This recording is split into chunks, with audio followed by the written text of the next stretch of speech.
Hey there, and welcome to this channel. It's obvious to some extent, if you're in your 50s, you probably have more life experience than ever before, right? And a handful of new questions about your financial future.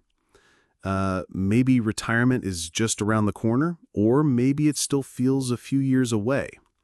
Either way, there's never been a better time to focus on your investments, your savings, and your legacy. In this video, I'll guide you step by step through the most effective, practical strategies for investing wisely in your 50s. All right, let's meet Sam and Lisa. Both are 52, both working hard, and both starting to ask, will we have enough for a comfortable retirement? Like many Americans, they've paid bills, supported their kids, maybe even dipped into savings here and there. But here's the truth. Your 50s aren't a time to panic. This is a time to plan. All right, Sam and Lisa take a deep breath. They pull out their bank statements and retirement account summaries. And here's what you should do too. Assess your current savings. Ideally, by your early 50s, you want to have saved at least 5 to 6 times your yearly salary. But don't worry if you're behind. There's still time to catch up. Review your debts, which have high interest, or which can be paid off soon, like mortgages, credit cards, car loans. Tackle the ones blocking your future growth. Estimate your retirement expenses. What will your lifestyle look like? Are there medical costs to factor in, or travel dreams? All this shapes your strategy. Sam has heard about catch-up contributions. If you're 50 or older, the IRS lets you contribute an extra $7,500 on top of the regular $23,500 to your 401k in 2025. That's real power for building your nest egg when you need it most. Lisa decides to boost her IRA too, maxing out contributions, exploring Roth IRAs for tax-free withdrawals later. Catch-up contributions aren't just for late starters, they're for everyone committed to growing their future. In your 50s, you're not just playing offense anymore, you're playing defense too. Experts recommend shifting a bit towards stability as you near retirement. This could mean having 60 to 70% of your portfolio in stocks and the rest in bonds or other safer assets. Don't put all your eggs in one basket. Lisa spreads her investments across U.S. and international stocks, real estate funds, and a mix of bonds. She uses index funds and ETFs to keep things simple and cost-effective. Review regularly. Markets change, and so do your needs. Every year, take a fresh look. Are you too aggressive or maybe too conservative? Adjust to stay on track. Sam's old 401k was set to move entirely into bonds by age 60. But is that too cautious? If you go all in on safe assets, you risk falling behind inflation and limiting your growth. Don't get too conservative too soon. Most retirees will see their investments stretch for another 20 to 30 years. On the other hand, don't gamble everything on volatile tech stocks or crypto.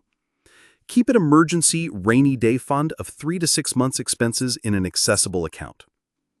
Be careful with fees, especially if you use target date funds or robo-advisors. Small fees can eat up big returns over time. Healthcare costs can be one of the biggest wild cards in retirement planning. Sam and Lisa research long-term care insurance and look into using HSAs for potential medical expenses. If you can, plan now for the possibility of needing a little or a lot of extra care as you age. A lot of people leave their retirement savings scattered across different accounts as they move from one job to another. But here's a tip. You can make things way easier for yourself by rolling all those old 401ks into one single account. This is called consolidation, and it's all about making your financial life simpler. For example, you could roll your old 401ks into a traditional IRA. That way you only have one account to watch, one statement to check, and one set of investments to manage. Sounds peaceful, right? It also helps you keep track of your money better. You won't forget about an old account, you'll save time checking balances, and it's easier to create a smart retirement plan. Now, if you're not sure what type of account is best for your situation, whether it's a traditional IRA, a Roth IRA, or something else, don't worry. Just reach out to a fee-only financial advisor. That means they don't earn commissions for selling you products. They just give honest advice to help you organize your accounts and build a retirement plan that works for you. Sam and Lisa set some clear, realistic goals. Retire at 67 with enough savings to travel. Pay off the remaining mortgage within 5 years. Ensure they can help support their kids' college funds. They use a simple retirement calculator each year to check if they're on track. They also fine-tune their monthly budgets, investing more as their kids finish college and leave home. If you're in your 50s and starting to think more seriously about retirement, a lot of people believe that once they hit 50, it's too late to make a big difference financially. But guess what?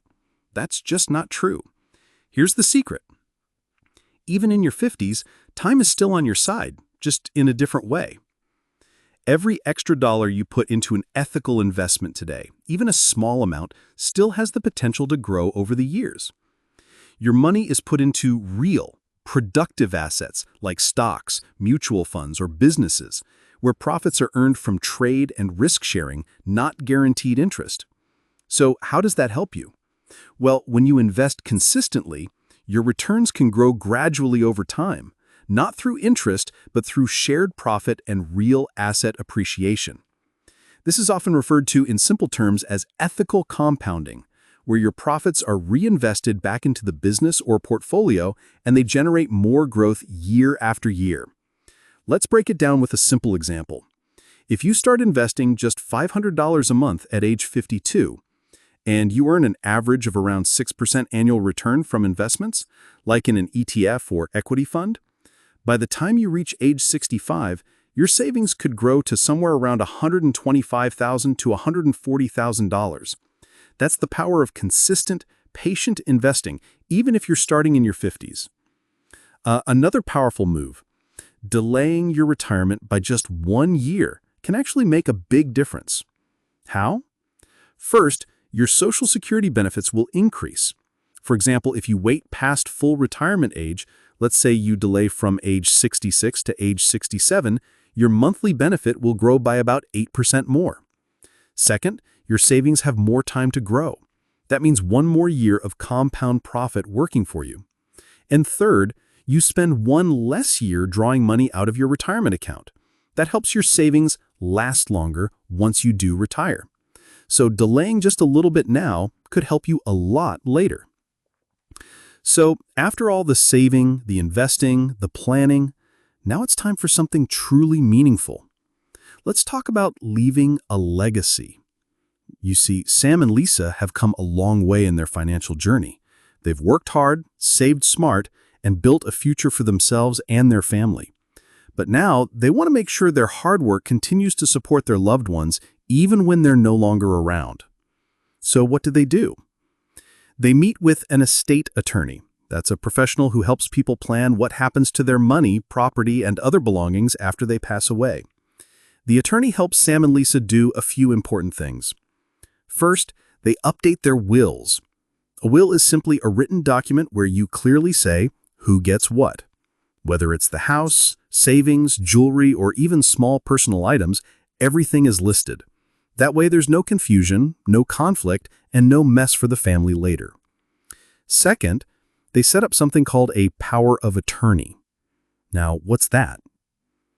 Well, it's a legal document that gives someone else the authority to make decisions for you if you become sick, disabled, or unable to speak for yourself. So, for example, if Lisa is ever in a situation where she can't talk or make choices, Sam will be able to make those decisions for her, and vice versa. Third, they talk about healthcare directives. That's where you write down what kind of medical care you do or don't want in serious situations. Again, this removes stress from the family and gives clear instructions to doctors. And finally, they make a clear plan for who inherits what, whether it's money, property, or family treasures. This is about protecting their legacy and giving their family peace of mind. All right, so planning ahead like this, it might sound serious or even uncomfortable, but it's actually an act of love. You're making sure your family is protected, your wishes are honored, and the life you've built carries on with clarity and care. So if you haven't done it already, consider sitting down like Sam and Lisa did and take that powerful step forward. Because leaving a legacy isn't just about money, it's about care, clarity, and love. All right, so what we have learned from this video If you're in your 50s and thinking about your future, here are some smart steps you can take. Plan for retirement, catch up on your savings, spread your money across different types of investments, max out your 401k or IRA, think about long-term care, pay down any debt, keep an emergency fund, review your investment portfolio, talk to a financial advisor, and don't forget estate planning. Your 50s aren't the end. They're just the beginning of a confident, comfortable future. If this video helped, hit like and share it with someone else who needs it. Don't forget to subscribe. Thanks for watching.